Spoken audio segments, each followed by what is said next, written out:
In economics, capital can be defined as the physical or financial resources used to produce value in an economy. These resources may be invested in tangible assets such as factories, businesses, and equipment, or intangible assets such as intellectual property and technological innovations. The purpose of capital is to provide a flow of goods and services that can be used in the production process and generate income for its owners. Capital represents a key factor of production in an economy, and its efficient use is essential for economic growth. In contrast to money, which is used to purchase goods and services in the economy, capital represents a stock of resources that can be used in the production of goods and services. In other words, capital is an input into the production process that encompasses both tangible, example factories, machines, and intangible assets, example intellectual property, education, and training, whereas the term money refers to the circulating medium of exchange that can be used to buy a variety of things including capital goods. What are capital goods? Capital goods are items that are used in the production process and include machinery, tools, buildings, and vehicles. So while capital is used to produce economic value and exists in specific forms, money is non-specific in that it can be used to purchase a variety of different things. Become a member to unlock this lesson. There are several specific characteristics of capital in economics that help to define the term. Some of these characteristics include: become a member to unlock this lesson. In a broad sense, capital represents a large variety of types of investment that can be used in the production process. Thus, it is important to discuss some of the different types of capital that exist in order to get a better understanding of the term. Debt capital refers to funds that are borrowed and must be repaid with interest over a fixed period of time. This type of capital is often obtained through the use of loans from financial institutions such as banks. The repayment of debt capital typically occurs through a series of fixed payments that are made over time until the loan is fully repaid. Another type of capital is equity capital, which refers to funds that are invested in a business in exchange for partial ownership of the company. Equity capital can come from a variety of sources, such as venture capitalists, angel investors, and even friends and family members. One key advantage of equity capital is that it does not need to be repaid like debt capital. However, the downside is that the investor will own a portion of the company and will be entitled to a share of its profits, or losses. Become a member to unlock this lesson. There are many important functions of capital that each play an important role in the proper functioning of individual companies and the economy as a whole. These functions include: become a member to unlock this lesson. It can be useful to explore a few capital examples in economics that illuminate the various forms it can hold and functions it can perform. Become a member to unlock this lesson. Within the context of economics, the term capital refers to man-made resources that are used in the production of goods and services. These resources can take many different forms. Some can be tangible, such as factories or machinery, while others can be intangible, such as patents or technological innovations. Capital is an important factor in the production process and it plays a key role in the functioning of the economy. It has a few key characteristics that distinguish it from other similar concepts such as being man-made, highly mobile, passive, and depreciatory. There are several different types of capital, each of which plays a different role for companies and in the economy. Some of these types include debt capital, equity capital, working capital, and trading capital. Debt capital is the money that a company raises by borrowing from financial institutions, while equity capital is the money that is invested by shareholders. Working capital is the money that a company has available to fund its day-to-day operations, while trading capital is the money that is available to buy and sell certain assets, such as securities. Capital is important because it provides the subsistence that is necessary for workers, drives production and economic development, and allows businesses to hedge against risk. In economics, capital goods, or capital, are those durable produced goods that are in turn used as productive inputs for further production of goods and services. A typical example is the machinery used in a factory. At the macroeconomic level, The nation's capital stock includes buildings, equipment, software, and inventories during a given year. The means of production is as a series of heterogeneous commodities, each having specific technical characteristics. Capital goods are one of the three types of intermediate goods used in the production process, the other two being land and labor. The three are also known collectively as primary factors of production. This classification originated during the classical economics period and has remained the dominant method for classification. Capital can be increased by the use of a production process. See production function and factors of production. Outputs of the production process are normally classified as capital goods, durable goods, and consumer goods. Durable goods are differentiated from capital goods by virtue of the fact that they are long-lived personal property not used in the production of marketable goods, e.g. personal homes and personal automobiles are not used in the production of marketable goods and services. In Marxian critique of political economy, capital is viewed as a social relation. Critical analysis of the economist's portrayal of the capitalist mode of production as a trans-historical state of affairs distinguishes different forms of capital. Constant capital, which refers to capital goods. Variable capital, which refers to labor inputs, where the cost is variable based on the amount of wages and salaries paid during an employee's contract/employment. Fictitious capital, which refers to intangible representations or abstractions of physical capital, such as stocks, bonds, and securities, or tradable paper claims to wealth. Adam Smith defined capital as that part of man's stock which he expects to afford him revenue. In economic models, capital is an input in the production function. The total physical capital at any given moment in time is referred to as the capital stock, not to be confused with the capital stock of a business entity. Capital goods, real capital, or capital assets are already produced, durable goods or any non-financial asset that is used in production of goods or services. In narrow and broad uses. Classical and neoclassical economics describe capital as one of the factors of production, alongside the other factors, land and labor. All other inputs to production are called intangibles in classical economics. This includes organization, entrepreneurship, knowledge, goodwill, or management, which some characterize as talent, social capital or instructional capital.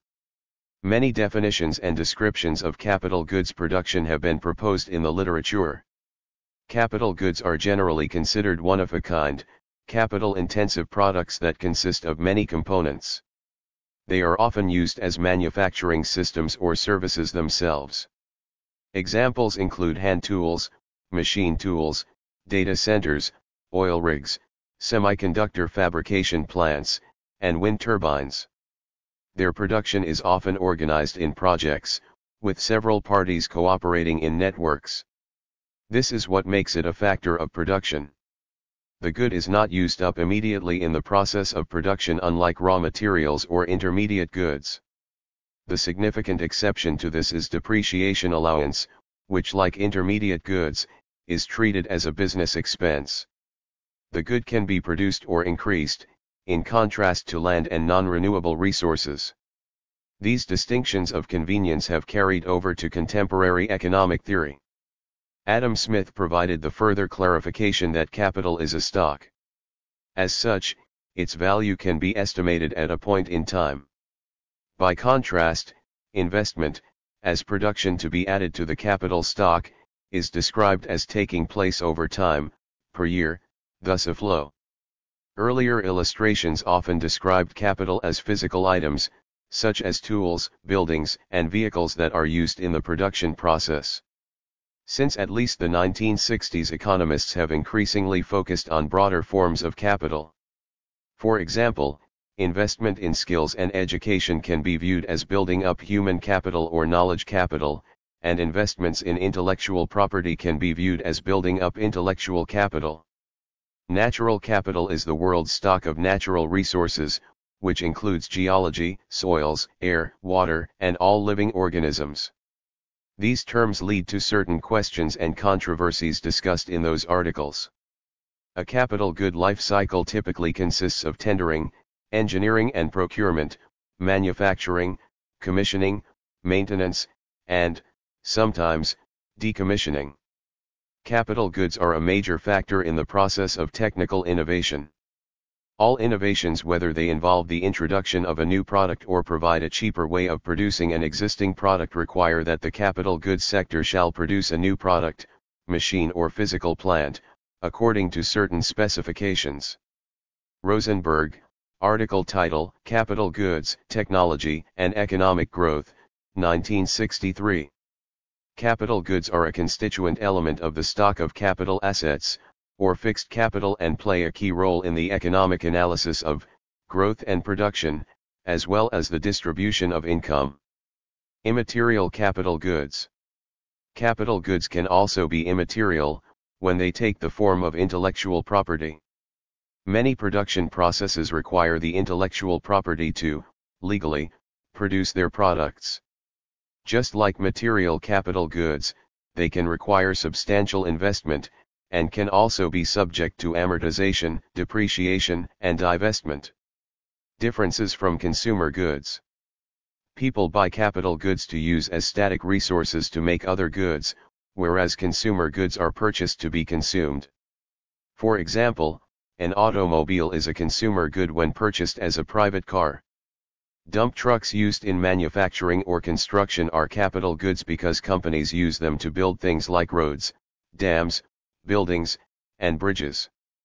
In the same way, a chocolate bar is a consumer good, but the machines that produce the candy are capital goods. Some capital goods can be used in both production of consumer goods or production goods, such as machinery for the production of dump trucks. Consumption is the logical result of all economic activity, but the level of future consumption depends on the future capital stock, and this in turn depends on the current level of production in the capital goods sector. Hence, if there is a desire to increase consumption, the output of the capital goods should be maximized. Importance. Capital goods, often called complex products and systems, COPS, play an important role in today's economy. Aside from allowing a business to create goods or provide services for consumers, capital goods are important in other ways. In an industry where production equipment and materials are quite expensive, they can be a high barrier to entry for new companies. If a new business cannot afford to purchase the machines it needs to create a product, for example, it may not be able to compete as effectively in the market. Such a company might turn to another business to supply its products, but this can be expensive as well. This means that, in industries where the means of production represent a large amount of a business's start-up costs, the number of companies competing in the market is often relatively small. Investment required. The acquisition of machinery and other expensive equipment often represents a significant investment for a company. When a business is struggling, it often puts off such purchases as long as possible, since it does not make sense to spend money on equipment if the company is not around to use it. Capital spending can be a sign that a manufacturer expects growth or at least a steady demand for its products, a potentially positive economic sign. In most cases, capital goods require a substantial investment on behalf of the producer, and their purchase is usually referred to as a capital expense. These goods are important to businesses because they use these items to make functional goods for customers or to provide consumers with valuable services. As a result, they are sometimes referred to as producers' goods, production goods, or means of production. In international trade. In the theory of international trade, the causes and nature of the trade of capital goods receive little attention. Trade in capital goods is a crucial part of the dynamic relationship between international trade and development. The production and trade of capital goods, as well as consumer goods, must be introduced to trade models, and the entire analysis integrated with domestic capital accumulation theory. Modern types of capital. Detailed classifications of capital that have been used in various theoretical or applied uses generally respect the following division. Financial capital, which represents obligations, and is liquidated as money for trade, and owned by legal entities. It is in the form of capital assets, traded in financial markets. Its market value is not based on the historical accumulation of money invested but on the perception by the market of its expected revenues and of the risk entailed. Social capital, which in private enterprise is partly captured as goodwill or brand value, but is a more general concept of interrelationships between human beings having money-like value that motivates actions in a similar fashion to paid compensation. Instructional capital, defined originally in academia as that aspect of teaching and knowledge transfer that is not inherent in individuals or social relationships but transferable. Various theories use names like knowledge or intellectual capital to describe similar concepts, but these are not strictly defined as in the academic definition and have no widely agreed accounting treatment. Human capital, a broad term that generally includes social, instructional, and individual human talent in combination. It is used in technical economics to define balanced growth, which is the goal of improving human capital as much as economic capital.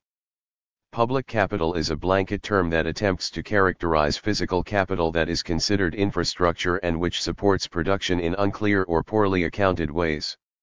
This encompasses the aggregate body of all government-owned assets that are used to promote private industry productivity, including highways, railways, airports, water treatment facilities, telecommunications, electric grids, energy utilities, municipal buildings, public hospitals and schools, police, fire protection, courts and still others.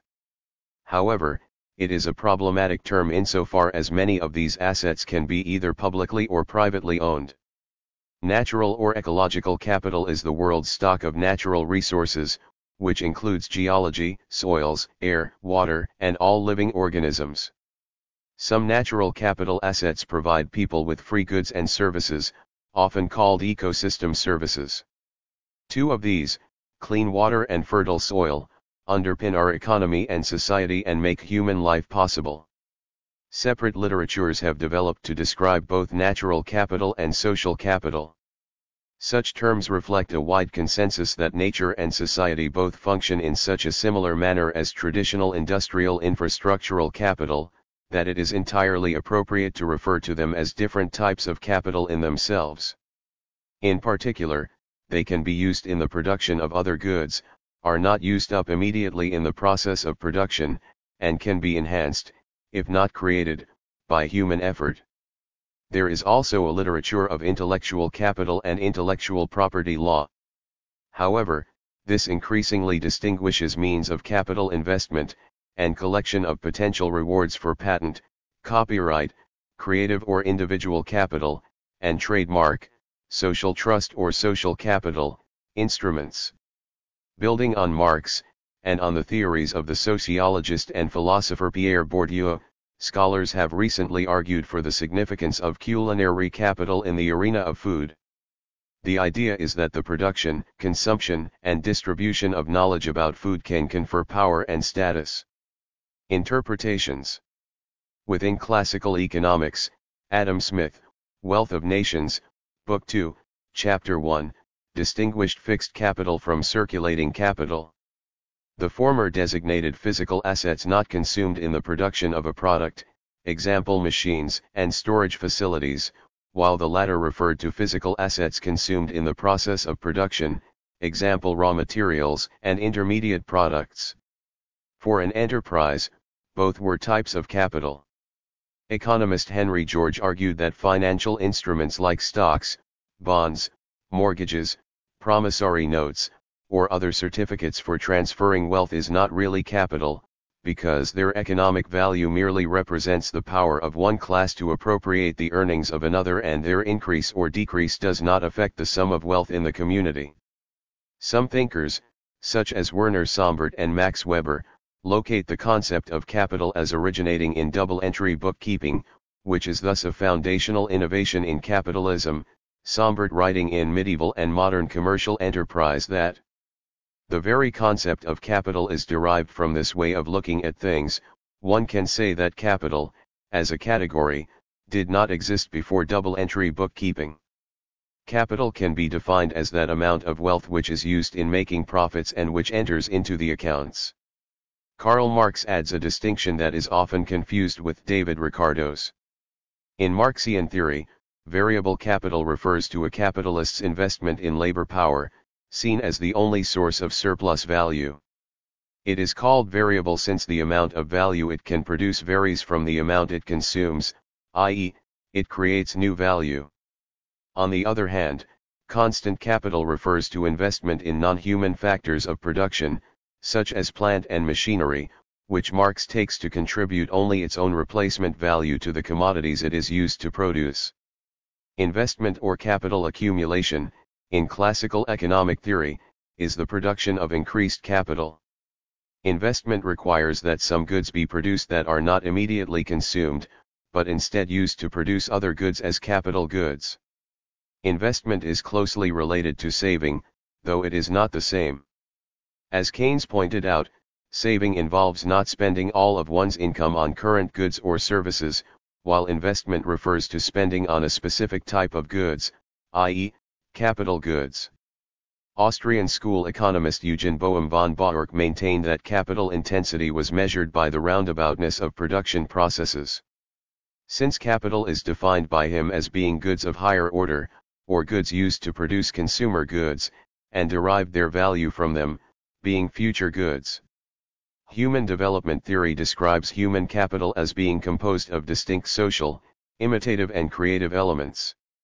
Social capital is the value of network trusting relationships between individuals in an economy.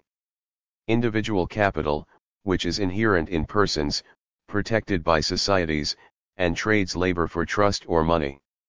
Close parallel concepts are talent, ingenuity, leadership, trained bodies, or innate skills that cannot reliably be reproduced by using any combination of any of the others above. In traditional economic analysis, individual capital is more usually called labor. Instructional capital in the academic sense is clearly separate from either individual persons or social bonds between them.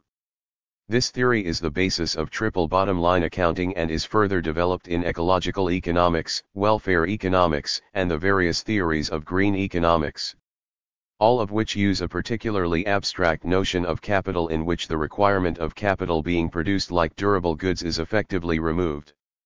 The Cambridge capital controversy was a dispute between economists at Cambridge, Massachusetts-based MIT and University of Cambridge in the UK about the measurement of capital. The Cambridge, UK economists, including Joan Robinson and Piero Sraffa, claimed that there is no basis for aggregating the heterogeneous objects that constitute capital goods. Political economists Jonathan Nitzan and Shimshon Beikler have suggested that capital is not a productive entity, but solely financial, and that capital values measure the relative power of owners over the broad social processes that bear on profits. Thank you for watching this video.